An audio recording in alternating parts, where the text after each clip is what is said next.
철도노조가 파업을 철회하고 한 달여 지났습니다. 김무성, 박기춘 의원 등이 중재에 나섰고 김명환 철도노조 위원장이 승인을 해서 사회적 타협을 위한 기구가 국회에 이렇게 만들어졌습니다. 그러나 예상대로 정부는 전혀 개의치 않은 듯 철도 민영화에 바쁜 발걸음을 이어가고 있습니다. 매주 월요일에 함께하는 국민TV 라디오 민영화의 민낯, 저는 김용민인데요. 철도 민영화 다시 한번 또 점검해 보겠습니다. 오늘 나오신 분은요, 철도노조 공공철도연구 정책팀장이신 김용남 팀장이십니다. 김 팀장님, 안녕하십니까? 네, 안녕하십니까? 예, 바쁘신 중에 또 이렇게 모시게 됐습니다. 영광입니다. 예, 감사합니다. 형제 같습니다. 김용민, 김용남. 예. 자, 설 연휴 잘 보내셨습니까? 네, 다행히 이번에 설에 고향 갔다 왔습니다. 네. 다행이라는 말씀은 무슨 뜻입니까? 철도에 종사하는 사람들은 상당수가 예. 명절이 더 바쁘죠. 그렇죠. 네. 이거 꼭 한번 여쭤보고 싶었습니다. 통상 이 철도 노동자분들 명절 어떻게 보내십니까? 그러니까 근무 형태에 따라서 조금씩 다릅니다. 예. 저는 최근에 이제 통상 근무 1건이죠. 1건 한 사람들은 이제 소위 빨간 날은 다 쉬는데. 예. 저 철도에는 한 약 70% 정도가 이제 교대 근무 또는 교번 근무를 하고 있습니다. 교번 근무요? 교번 근무는 이제 기관사들. 예. 근데 거의 명절에는 교대 근무자들이나 교번 근무자들은 뭐 고향 갈 생각을 못 하죠. 특히 명절뿐만 아니라 특히 하계 휴가철. 네. 이때는 대수송 기간이라 해가지고. 그렇죠. 거의 뭐 휴가도 이제 다들 국민들이 다 가고 나서 난 후에 가는 경우가 많습니다.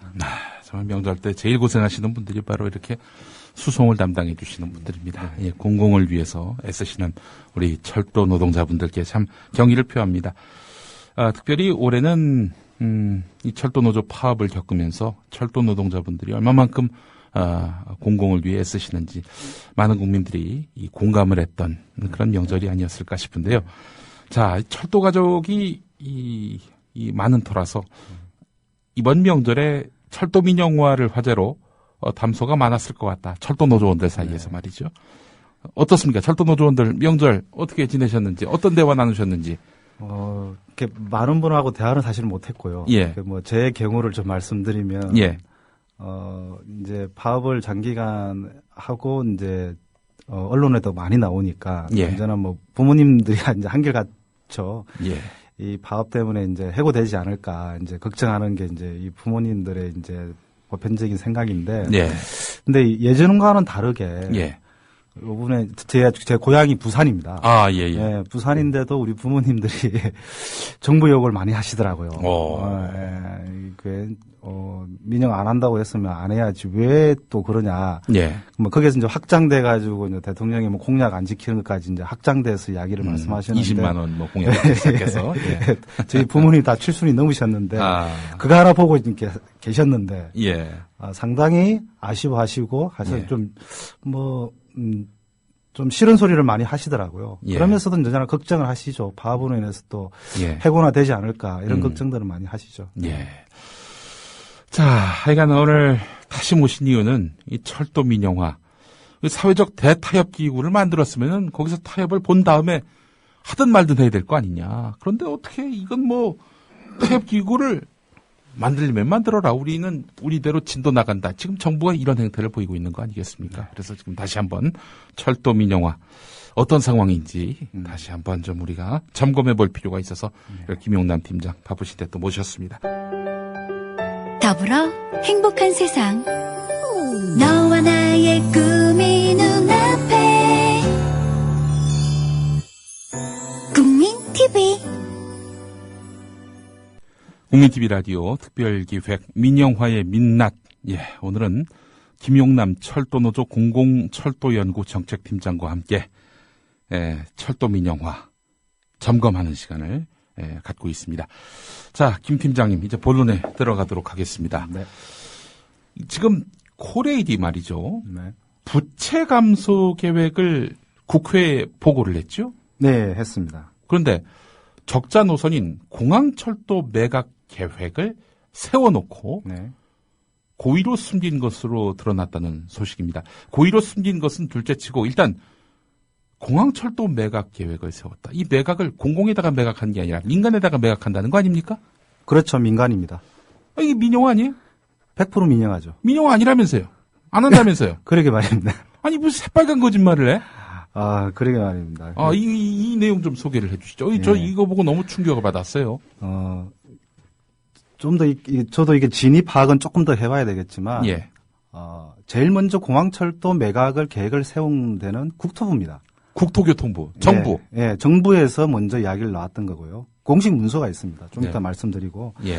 근데 이게, 왜 이게 이제 3차 국회 이제 철도 발전 소위에 예. 제출되는 자료에서, 하루 전날에 이제 코레일에서는 이제 그 소위 위원들한테 준 자료에는 공항철도 매각으로 1조 8천억, 그 자산 매각하면 총 5조 8천억이 네.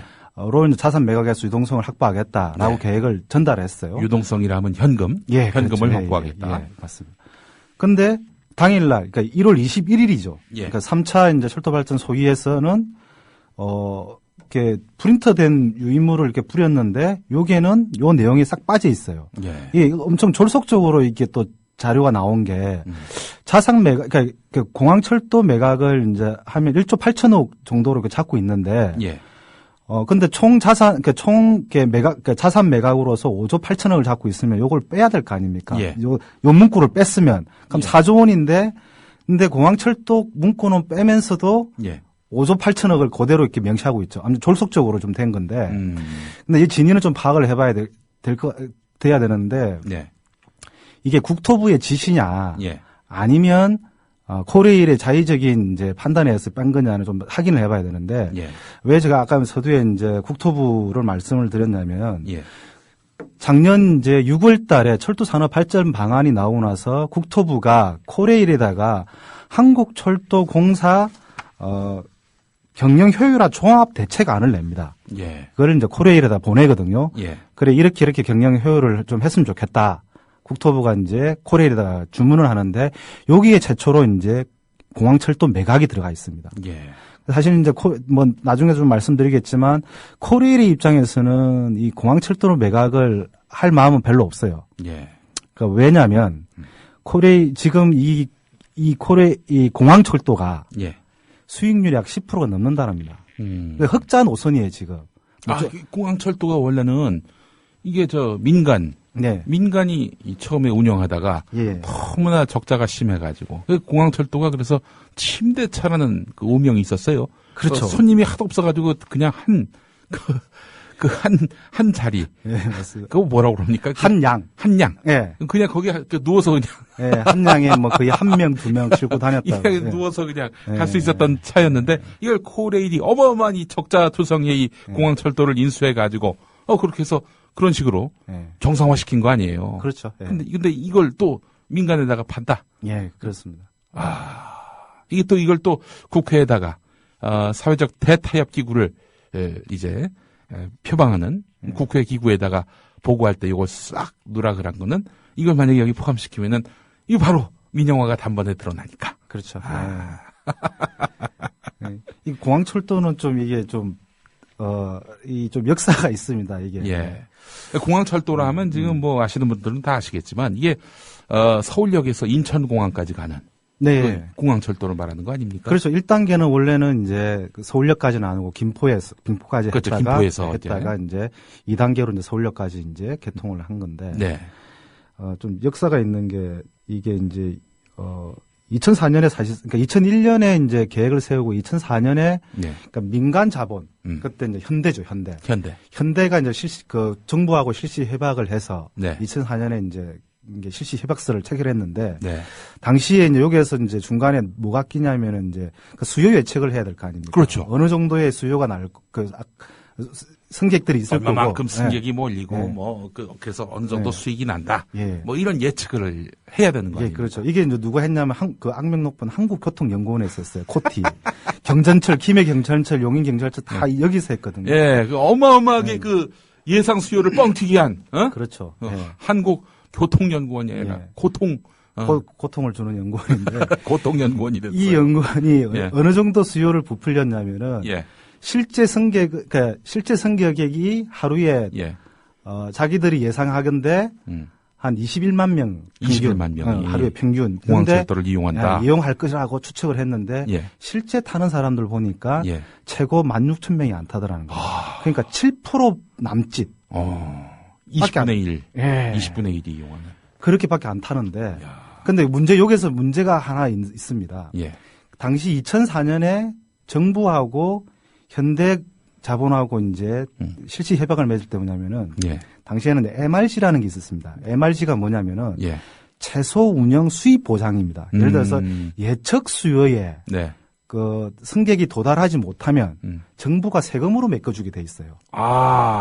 예를 들어서 하루에 10,000명 타기로 돼 있는데 10,000명이 아니라 예를 들어서 1,000명밖에 안 탔다. 그러면은 9,000명분에 대해서 90% 그러니까 8,100명분을 세금으로 메꿔주게 돼 있었어요. 그래서 그렇게 해서 이제 민자를 어떻게든 유치하려고. 그렇죠. 그래가지고 2007년에 세금으로 1,156억을 현대에다가 줘요. 아니 그 예측을 제대로 했다면, 그렇죠.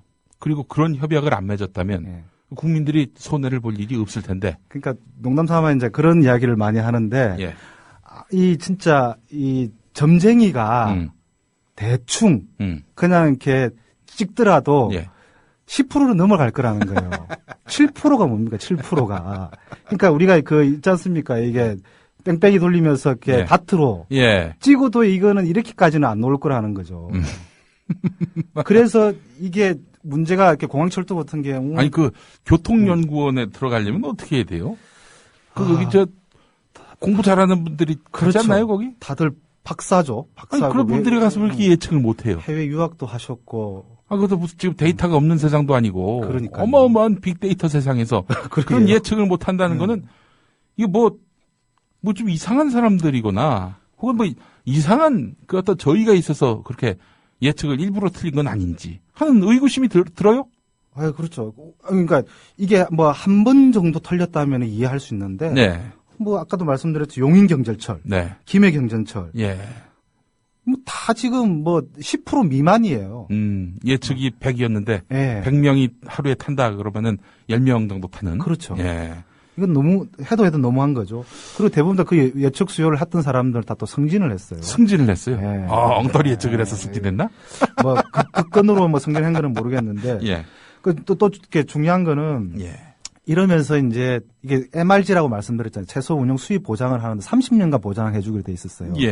그러니까 정부가 계산을 해보니 2009년에 계산을 해보니 30년 동안 세금이 얼마만큼 현대에다 줘야 되냐면은 14조 원을 주기로 돼 있었어요. 그러니까 예측 수요가 그렇게 못 미치니까 10%대 미만이니까 14조 원인데 그 국가 세금을 좀 줄여보려고 이거를 이제 강제로 이제 코레일에 떠넘기죠. 그래 떠넘기면서 정부가 7조 원을 전략을 했어요. 코레일에는 MRC의 90%가 아니라 58%대만 주면서 약 세금을 7조 원을 전략을 해서 30년간요. 그러면은 다시 민영화한다면은 MRC 없이 민영화하나요? 아니 그렇지 않았죠. 그렇지도 않아요. 그렇죠. 코레일이 받는 수준으로 또 주겠다는 거겠죠. 아니 뭐 그럴 필요가 뭐 있어 그냥 코레일이 하지. 그러니까 그리고 내부 수익률이 10%가 넘는다고 지금요. 아니 그 참 이해를 할 수가 없어요. 왜 이게 바보짓을 계속하고 있는지 이 혈세를 들여가면서 말입니다. 그러니까 뭐 좀 조심스럽긴 하지만 국토부 관료들에게 아니 뭐 정부 관료 뭐 다는 아니겠지만 상당수 사람들이 국민은 안중에는 없는 것 같다. 이게 정말로 자기 주머니에서 돈이 나간다 생각하면 이렇게 정책 위반을 할 수는 없죠. 그렇죠. 자 만약에 다시 민간에다가 이제 그 공항철도를 넘긴다. 그러면은 어떻게 나아질까요? 나빠질까요? 뭐 상식적으로 이게 인천공항철도 지금 코레일 공항철도인데 이게 이제 BTO 방식으로 해가지고 민간이 건설하고 민간이 운영을 했어요. 그게 현대가 했죠. 근데 사실상 민간에서 운영을 못 해가지고 그때 당시에 국토부가 2009년에 한 말이 뭐냐면 코레일이 공기업인 코레일이 더 효율적이니까 네. 코레일에서 운영하면 좋겠다라고 발표를 했어요. 2009년. 예. 이명박 정권. 예. 새누리당 정권. 성현이도 그때 낙하산 사장. 경찰청장 출신 허준호 사장이 와서 취임 11일 만에 인수 계획을 발표합니다. 자기 업무 파악도 전혀 안 된 사람이. 자, 그러다가 네. 이 박근혜 정권, 네. 이명박에 이어서 박근혜 정권이 들어서니까 이 공항철도를 다시 민간에다가 판다. 이제 비효율적으로 가겠다 이런 거예요? 죽기 일보 직전에 사람을 살려놓으니 예. 이제는 이제 다시 내놓으라 이제 이런 격이 되는데. 예. 아, 이거 해도 너무한 거죠. 뭐야, 이게 도대체 이게. 이게 자, 어차피 이게 뭐 사실 우리 철도 민영화, 이건 뭐 삼척동자도 정부가 절대 안 한다, 민영화 안 한다라는 말을 믿지 않았어요. 네. 자, 근데 결국에는 이제 철도 민영화 그 수순으로 이어가고 있는 상황인데요. 자, 이와 연관된 이야기인데요. 네. 철도노조 파업 이후에 이제 드러난 문건인데 국토교통부가 수서발 KTX 요금 인상의 근거가 될 수 있는 요금 상한제 폐지 강행을 검토하기로 했다. 그렇게 해서 적자 노선의 민영화를 압박하기로 했다. 이게 드러났는데 쉽게 설명하자면 혹시 이런 거 아닙니까?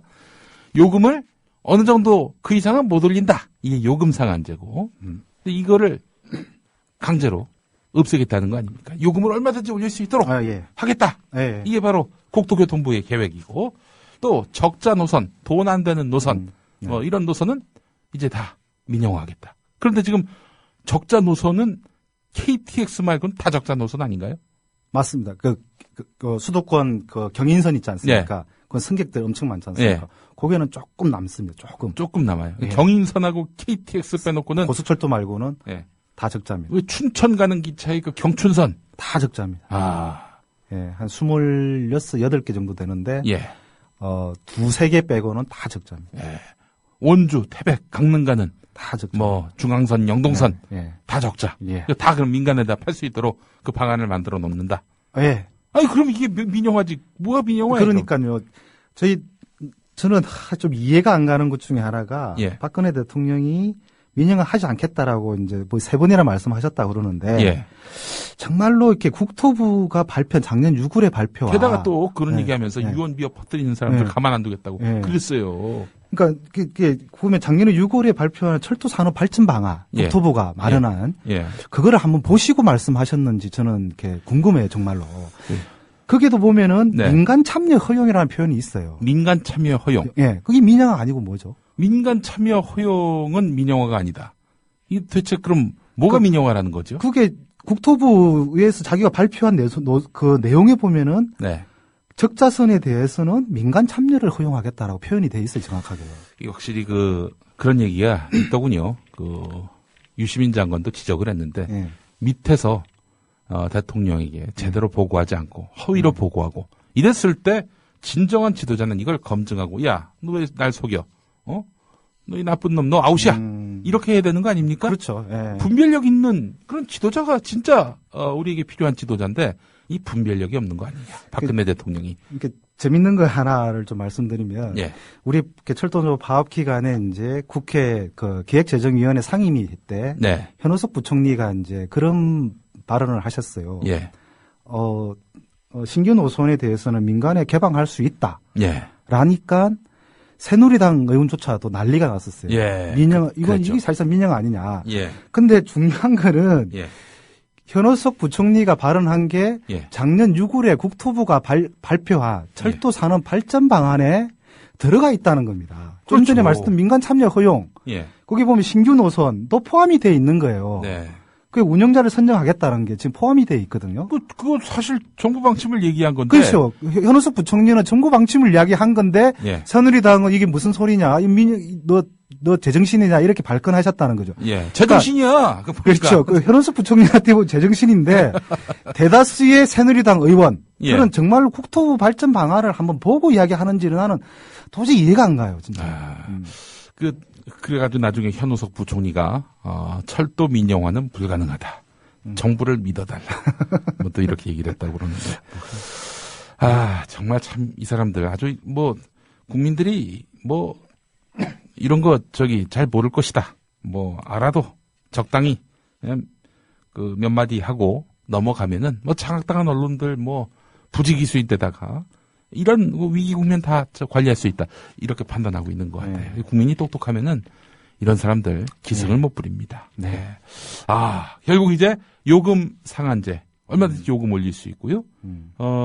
그리고 적자 노선을 민영화할 수 있다. 그러면 이건 뭐 진짜 민간에게 여러분 철도 다 드세요. 다 드세요. 뭐 강릉 가는 노선, 뭐 춘천 가는 노선, 저기 호남 가는 노선 다 드릴게요. 장안 가는 노선 다 드릴게요. 철도 부패 어서 오세요. 이렇게 하는 거 아닙니까? 요금을 마음대로 올릴 수 있고 네. 민영화할 수 있도록 길을 터줬으니 말입니다. 그래놓고도 민영화가 아니다. 이게 정말 그 철도 노조가 그동안 이 문제와 관련해서 줄기차게 문제 제기를 해온 것으로 아는데요. 예. 뭐 이에 대해서 정부에서는 뭐 무슨 변명 같지 않은 변명이라도 한 거 없습니까? 참 답답한데요. 예. 제 철도 노조가 이 철도 민영화 관련해서 거의 뭐 아주 길게는 10년, 짧게는 2년 동안 이명박 정부 말기부터 싸워왔었죠. 예. 그래서 장관 면담 좀 하자. 예. 제발 좀 얼굴 보고 좀 이야기 좀 하자. 예. 라고 공문도 보내고 끊임없이 연락을 했는데 장관은 단 한 번도 볼 수가 없었어요. 예. 그 사실은 이전 정권에서는 그러진 않았거든요. 그 이제 뭐 참여정부나 뭐 국민의 정부에서는 장관이 보자면은 철도 노조는 봤다고요. 그러면서 조금이라도 대화를 하려고 했는데 이놈의 정권은 요 박근혜 정부뿐만 아니라 이명박 정부에서는 장관이 얼마나 이렇게 높은 사람인지는 모르겠지만 예. 한 분을 안 만나줘요. 우리 위원장이 서승환. 한 번 좀 만나서 이야기 좀 하자. 예. 우리가 보니까 내가 보니 실무자선에서 그러니까 좀 이렇게 왜곡되고 얘기하는 것 같다. 예. 만나서 좀 허심탄회하게 이야기해보자라고 수차례 이야기했는데도 네. 단 한 번도 이야기가 없었어요. 그 노조하고도 만나지 않고 기자를 만나서 철도 노조한테 메시지를 던지죠. 파업을 풀어라. 불법 파업이다. 이 철도 이거 효율화해야 된다. 뭐 아니 노조원들을 안 만나고 기자들을 만나가지고 노조한테 메시지를 던져요. 이 양반은 도대체 뭐 하는 양반이야 장관이. 그러니까요. 아니 이 서승환 장관님은 어쨌든 뭐 부동산 전문가라 하시는데 철도에 대해서 사실은 잘 모를 수가 있거든요. 예. 그러면은 여기 의견도 좀 들어보고 저기 의견도 들어보고 네. 그러면서 이제 정무적 판단을 하셔야 되는데 네. 거의 자기 실무자 선에서 이야기 오는 것만 듣고 자기 입맛에 맞는 이야기만 좀 듣고 있는 거 아니냐. 반대된 의견은 전혀 지금 경청하지 않으니까 예. 불통의 정권이라고 지금 이렇게 이야기 듣는 거 아니냐는 거죠. 이 대화할 의지가 없어 보여요. 보면은. 예. 자, 하여간 지금 우리가 대화를 나누기 시작해서 한 절반 지났는데 예. 벌써 이제 이 공항철도권으로 또 이 싶다. 요금 상한제 폐지 강행 그리고 적자 노선 민영화 계획 이 문건이 있는 거 아닙니까 이게? 예, 있습니다. 문건으로 드러난 거고 이 문건 우리가 만든 거 아니다. 이거 나 모르는 문건이다. 이러지 않죠 지금 도교통부가. 제가 지금 사회자님들 보여드리면은 예. 정식 공문으로 공문이네 보니까. 예, 장관 직인이 찍혀 있어요. 어허. 한국철도공사 경영 효율화 종합 대책안 예. 협의를 해가지고 예. 이게 수신이 코레일 사장, 예, 최연애 사장, 예. 코레일 사장으로 되어 있고요. 예. 이게 장관 직인이 찍혀 있지 않습니까? 예. 여기 내용을 첨부 자료에 보면 예. 여기 보면은 공항철도 매각. 그래서 여기는 1조 5천억 잡아놨어요. 예. 그 다음에 아까 말씀드린 요금 상한제. 예. 여기 분명히 명시되어 있습니다. 예. 보면은 철도를 등급을 4등급으로 나눕니다. 1등급 고속열차, KTX 말하는 거죠. 네. 그다음 2등급은 중고속열차라서 요즘 ITX 있잖아요. 청춘열차, 그렇죠. ITX. 춘천 가는 그게 거. 200km 좀 달리는 거인데. 예. 그다음에 3등급 일반 열차, 4등급의 지선이나 통근 열차인데 여기 정식적으로 이렇게 정확하게 이렇게 표기되어 있습니다. 1, 2등급 열차에 대해서는 상한제 폐지. 네. 라고 국토부 문건에 나온 거예요. 1, 2등급이면은 KTX와 ITX. 비싼 거. 네, 비싼 거는 요금제를 규제하지 않겠다는 거죠. 네. 얼마든지 올려도 된다. 네, 그래서 운영자 간이 자율적으로 정해라. 요금 상한제를 폐지한다는 건 그럼 결국 그거는 민영화하겠다는 거 아닌가요? 그럼요. 그러니까 그렇다면 KTX도 결국에는 민영화한다는 얘기 아닙니까? 그렇죠. 예. 이게 정말. 그러니까 요금 상한제를 폐지하지 않는다라고 자꾸 주장을 하는데 예. 자기 공문에서 그렇게 해놓고 안 한다고 하면은 예. 자꾸만 말 바꾸기를 하는 거 아닙니까? 예. 그 누가 믿겠냐는 거죠, 이 말을. 아니 근데 아무리 높은 자리에 있어도 말이죠. 코레일 간부들 이런 이 전대미문의 이 도덕 정권 이 문제 의식 없나요? 그 상층부에 있는 분들도 문제 의식은 갖고 있겠지 설마. 그렇죠. 아무리 제가 자기가 자리가 걸린 문제라 할지라도 봉급이 걸린 문제라 할지라도 이건 정말 아니다. 이렇게 상층부들도 생각하고 있겠죠.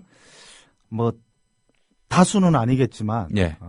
뭐 소수가 있을 거고요. 예. 그리고 이제 사실은 최연의 사장이 오고 나서 네. 그 앞전에 사실은 이게 국토부가 주장하는 철도 민영화를 막아야 된다라고 했던 사람들이 다 자천됐어요. 그러니까 실제 본사에는 사장 입맛에 맞는 사람만 지금 딱 배치되어 있어요. 종업원들만 남아있군요. 네. 그래서 이제 시키는데 이제 사장 눈치만 보는 사람들이 예. 줄을 이루다 보니까 예. 사실은 많은 사람들이 이 국토부 이가 아닌데라고 이야기는 하지만 네. 사장 눈치 보고 지금 아무것도 지금 안 하고 있는 상황이죠. 서승원 장관 역시 뭐 나름대로 연대 교수했던 양반 아닙니까? 학자로 알려져 있고 지식인으로 또 분류되어 있는 그런 인물이기 때문에 이런 뻔한 거짓말을 그렇게 노골적으로 할 양반은 아니라고 봅니다. 저는 결국 이게 어디 지붕이 파란 곳에서 뭔가 명령이 하나 떨어지고 여기에 일사불란하게 이 조직이 돌아가는 것이다. 이렇게 추정하는데 혹시 어떻게 생각하십니까? 뭐 사실 좀 이게 뭐 비하인드 스토리를 말씀드려도 되는지. 뭐 하셔도 좋습니다. 이거 잘못하면 제가 명예훼손을 뭐 하신다 한들 뭐 저희가 보호해드릴 수는 없습니다. 제가 이제 들리는 소문에 의하면. 네. 최은혜 사장이 취임 초기에는 좀 의욕적으로 이걸 국토부 안에 막아보려고 했다는 거는 있대요. 아니 뭐 본인이 또 예전에 조선일보에 쓴 뭐 기고문이나 이런 걸 그렇죠. 보면은 또 후보 때 나와가지고 토론회 나온 걸 보면은 철도 민영화 무조건 막겠다. 철도 민영화 정도가 아니라 이런 철도의 그 경쟁 체제 도입 이거 절대 안 된다라고 했던 인물 아닙니까? 그렇죠. 그래서 취임 초기에는 그래서 청와대까지 갔다 왔다는 이야기까지 들어와요. 청와대 가서 좀 설득하려고 갔더니. 갔는데 이제 물론 이제 대통령까지 못 만났겠죠. 밑에 선에서 만났겠지만. 자기 계획을 이야기하니, 들리는 소문에 의하면은, 다시 써서 와라, 계획서를. 빠꾸를 막았구나. 빠꾸로 시켰다는 거예요. 빠꾸를. 만약에 대통령을 만났다 한들 병 걸리셨습니까? 뭐 이런 얘기를 듣지 않았을까? 이렇게 추정을 또 해봅니다. 자, 그래요. 결국 이제 KTX, ITX 이런 거에 한해서긴 합니다만은 요금 상한제를 폐지한다. 이거는 그렇다면 결국 KTX, ITX를 돈 되는 구간으로 만들겠다. 따라서 이거는 결국 민영화의 상품으로 나올 가능성이 대단히 높다. 이렇게 봐도 무리는 아니겠군요. 그러니까 이게 영국 좀 사례를 좀 잠시 들어드리면 영국이 이제 민영화되고 이후에 그러니까 요금을 어떻게 했냐면은 규제하는 요금이 있고요. 규제하는 비규제 요금이 있었어요. 열차가. 규제하는 거는 이제 통근 열차. 그러니까 우리로 말하면 이제 수도권 전동차, 이런 정도에는 요금을 규제했어요. 요거는 그래서 민영화 이후에 요금이 물가 상승 대비로 올랐는데 비규제, 일반 이제 예를 들어 서울에서 부산 가는 일반 열차도 포함이 되는 겁니다. 여기는 다 이렇게 비규제, 그러니까 운영사들이 자율적으로 정하라 이거예요. 그러니까 시장 경제 원리에 따라서. 그러니까 이거는 물가 대비 보더라도 2배 이상이 올라간 거예요. 그러니까 지금 영국 저는 못 가봤는데 갔다 온 사람 이야기 들으면은 영국 요금은 장난이 아니라고 그러잖아요. 살인적이라고 그러잖아요. 철도가. 아니 보니까 지난번에 경향신문 보도를 보니까 서울에서 천안하선까지 그거 얼마더라? 600만 원이라고 그랬나? 한 해에. 그쵸, 1년에. 그 정도 이제 나올 그렇죠. 정도로 거의 이건 진짜 자기 연봉의 몇 분의 1 되는 그런 돈을 출퇴근 비용으로 다 갖다 쏟아붓는다. 그렇죠. 이거는 정말 살인적이라고 말할 수 있는 거죠. 국민의 보편적인 이동권. 이동권을 사실은 박탈하는 거인 거죠. 그러니까 공기업이 철도가 왜 공기업으로서 필요하냐면은 값싸고 서비스 좋은, 질 좋은, 네. 교통수단을 국민들에게 제공해야 되는, 사실 국가가 의무가 있는 거죠. 네. 이거를 민영화하는 순간 사실 그 의무를 국가가 방기하는 거고, 그래서, 그리고 21세기는 사실은 이제 친환경 교통수단이 지금 이렇게 활성화되고 있는 거 아닙니까? 그렇죠. 특히 철도나 지하철 같은 경우 친환경적인 거잖아요. 그렇죠. 그럼 이것을 오히려 육성하고 장려해 정부가 좀 더 많은 투자들을 해야 되는데, 네. 오히려 이거를 정부 예산 조금 줄이려고 민영화한다는 거는 시대 역행적이죠. 거의 뭐 한국을 1970년대로 되돌려 놓겠다는 발상이라는 거죠. 예. 자, KTX도 결국 민영화 상품으로 나올 것이다. 저희가 이렇게 한번 짐작을 해봤는데요. 결국 수서발 KTX 이야기 다시 안 할 수가 없습니다. 네. 수서발 KTX 이것도 결국에는 민영화되는 것 아니냐 우리가 이렇게 네. 짐작을 하고 있는데요. 네. 자, 몇 가지 참 이해할 수 없는 그런 단면들이 철도 파업 이후로 또 드러나고 있습니다. 수서발 KTX 노선의 개통 첫 해의 평균 운임이 현재 코레일이 운영하는 KTX 운임과 비슷한 수준에서 책정된 것으로 확인됐다는 보도가 나왔습니다. 아니, 그랬잖아요. 수서발 KTX 왜 만드냐? 왜 자회사를 만드느냐? 서울역 용산역에서 출발하는 코레일이 운영하는 KTX보다 싸게 해가지고 그렇게 해가지고 서로 경쟁 붙이면은 그 소비자들한테 이득 아니냐? 그래놓고는 수서발 KTX 요금을 서울 용산발 KTX 요금하고 똑같이 한다. 뭐하러 그럼 수서발 KTX를 분리를 해가지고 자회사를 만드느냐. 이런 의문을 가질 수밖에 없는 거 아니겠습니까? 그 내용 좀 소개를 해 주시죠. 그래서 근데 그 기사에 철도 좀 확인을 해봐야 되겠지만. 예.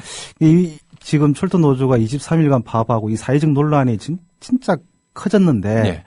자기 국토부가 그렇게 공을 10% 인하할 거다라고 했는데, 만약 인하를 안 하면은. 10%를 인하한다고 그랬죠. 예. 지금 기존 코레일이 운영하는 대비 10% 인하한다는, 그걸 안 하면은 사실은 야단 나겠죠. 예. 분명히 형식적으로는 할 겁니다. 예. 근데 처음에. 처음에. 처음에. 몇 가지 좀 말씀드리면은, 예. 수소가 서울보다는 밑에 있습니다. 강남 쪽에 있지 않습니까? 그렇죠. 그럼 예. 부산 가는데 거리가 짧기 때문에, 예.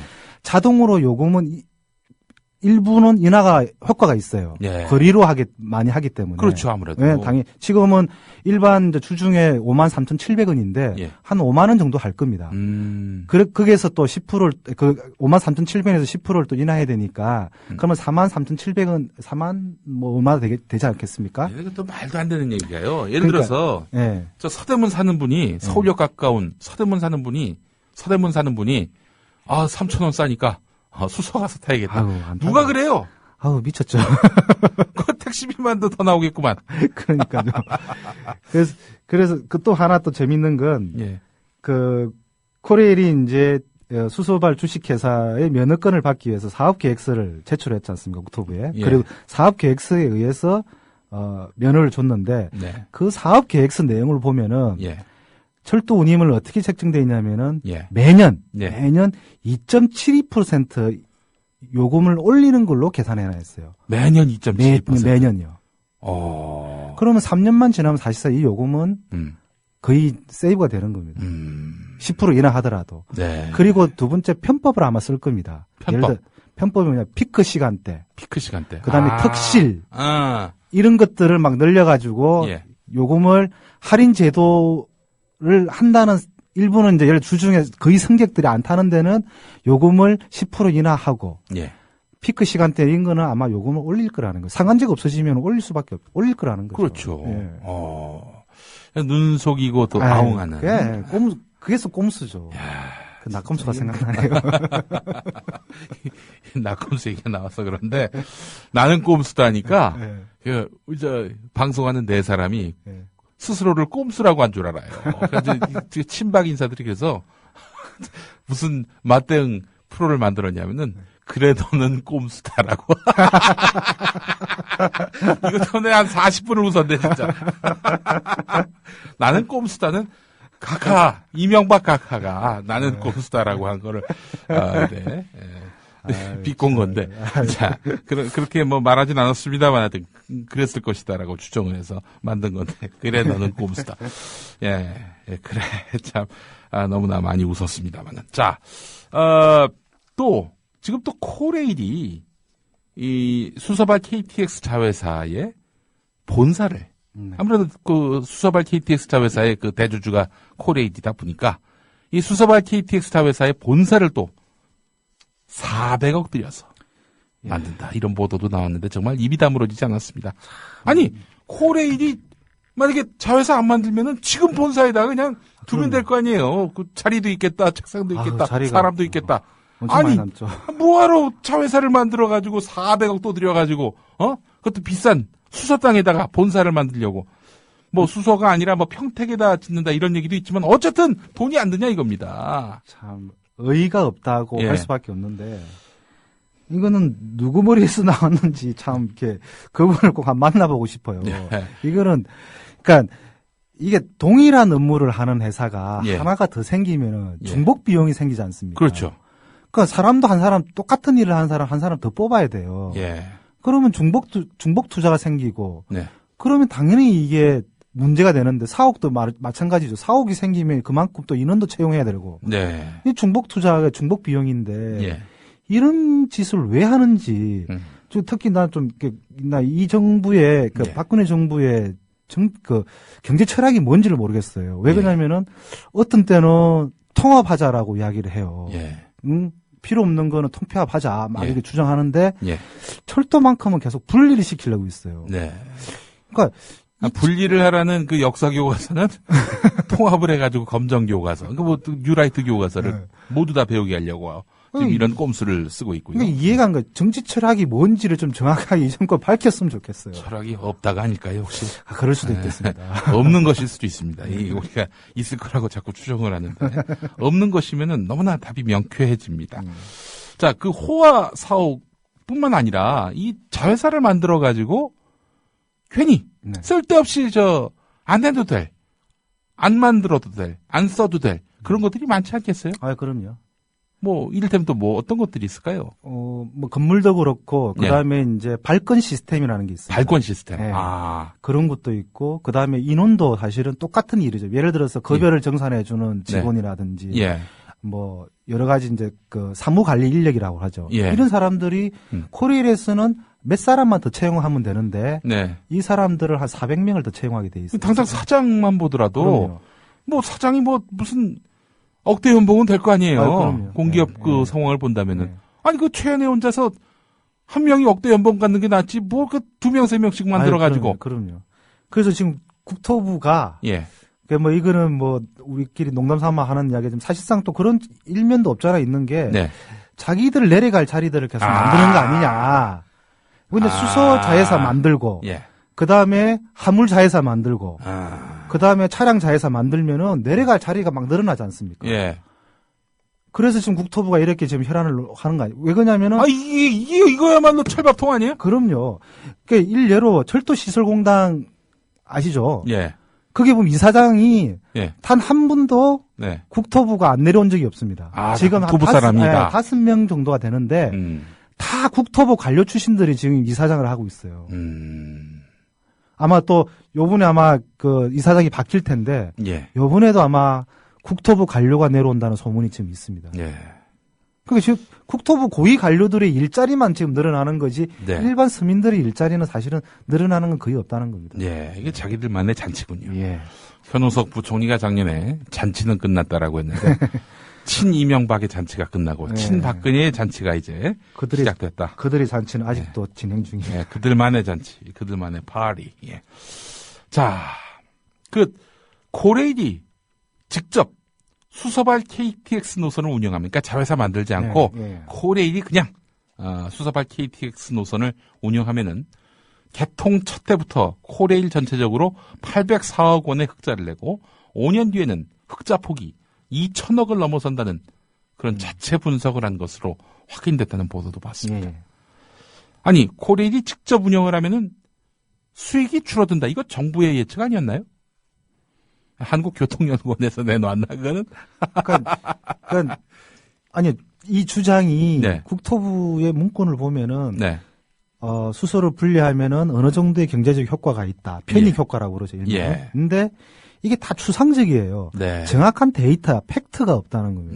그러니까 자기들이 그냥 넘겨짚고 넘겨짚는 것도 아니지. 그 뭐 그냥 일방적으로 주장하는 것이고. 아니 이제 이게 국토부는 정부기관이잖아요. 예. 정부기관이 이런 식으로 정책을 위반한 그러니까 한국 사회가 참 걱정인데 예.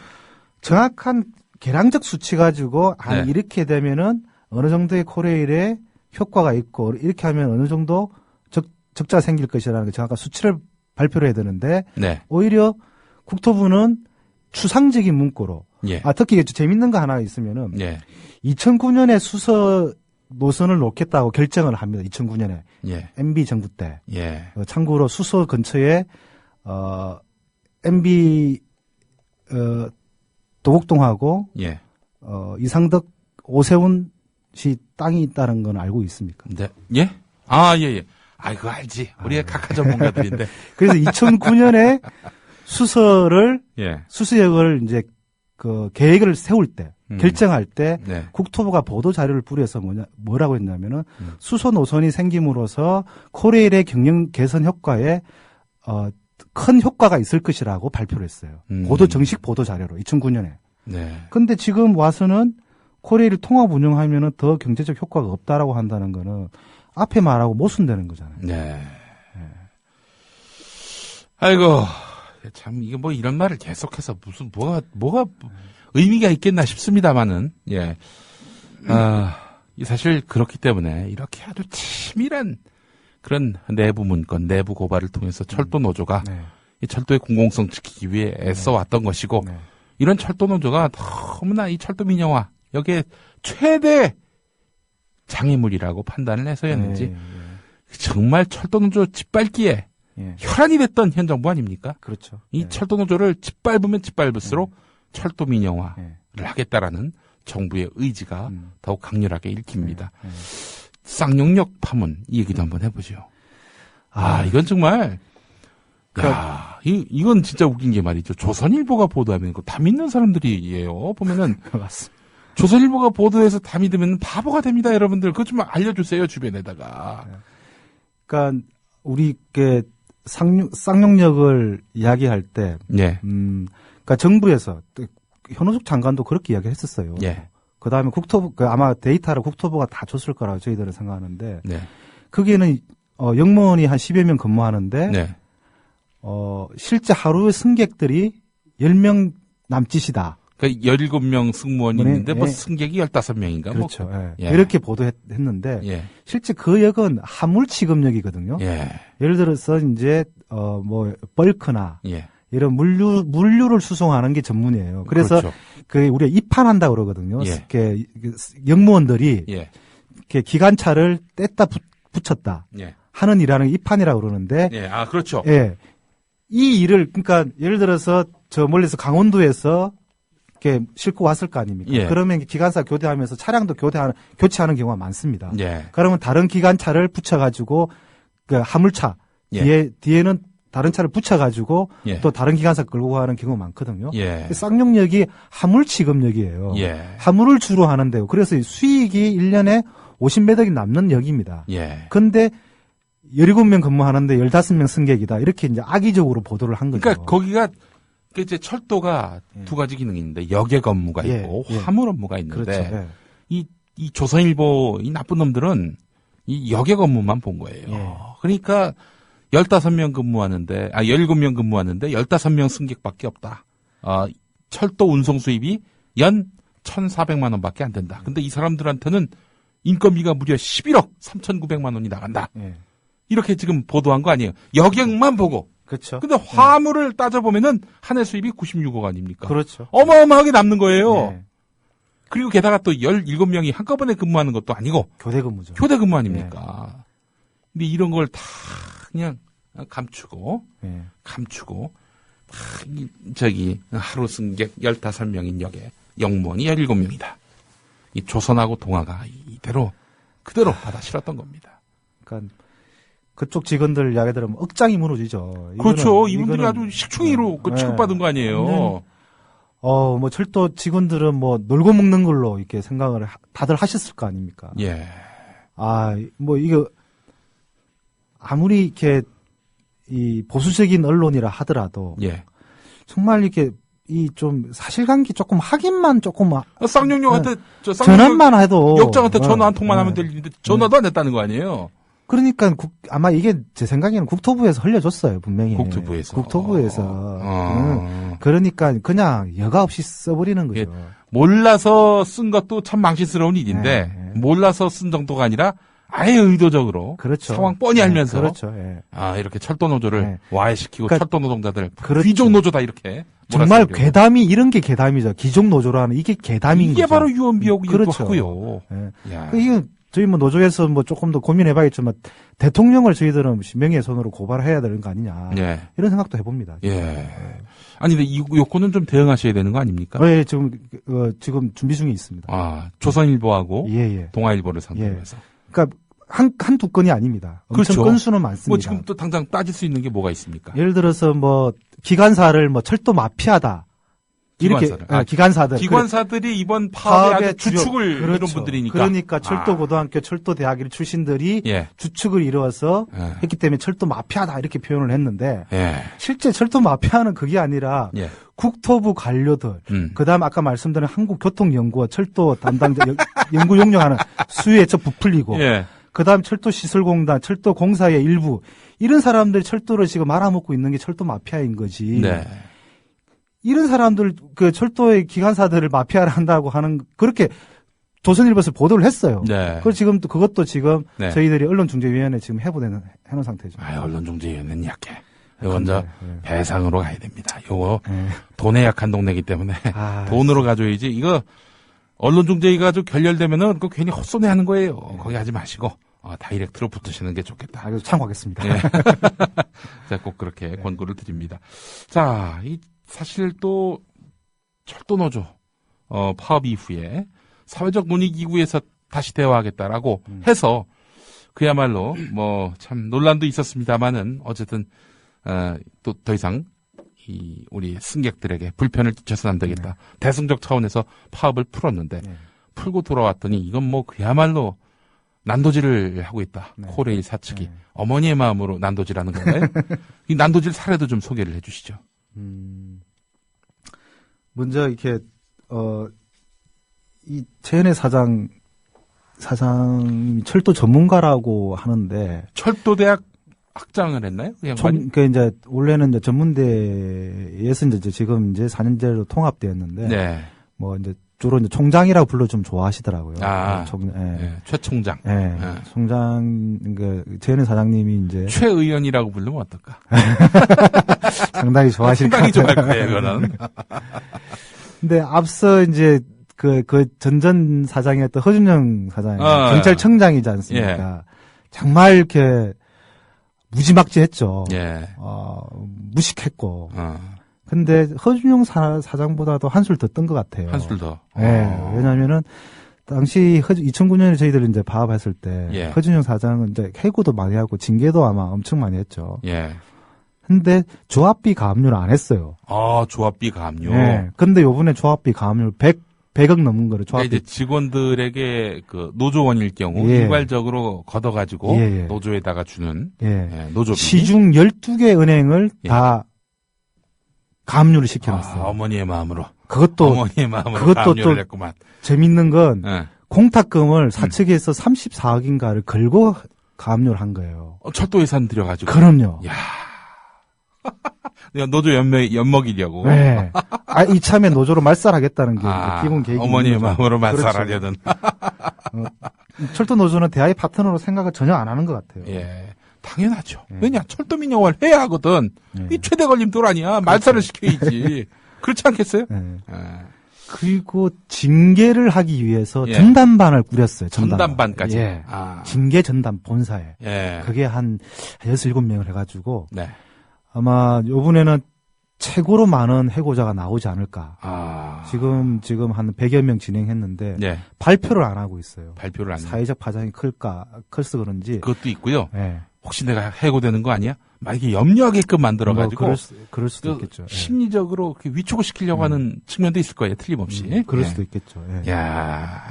그런저런 이런 압박과 이런 탄압으로 일관하고 있다. 그리고 또 최현애 사장은 정치하고 싶은 마음이 있는 거고, 그럼 나중에 또 황우여 대표 만나가지고 자기 그 사돈인 사람을 네. 잠시 그 지역구를 맡기려고 했던 그 꼼수가 또 드러나지 않았습니까?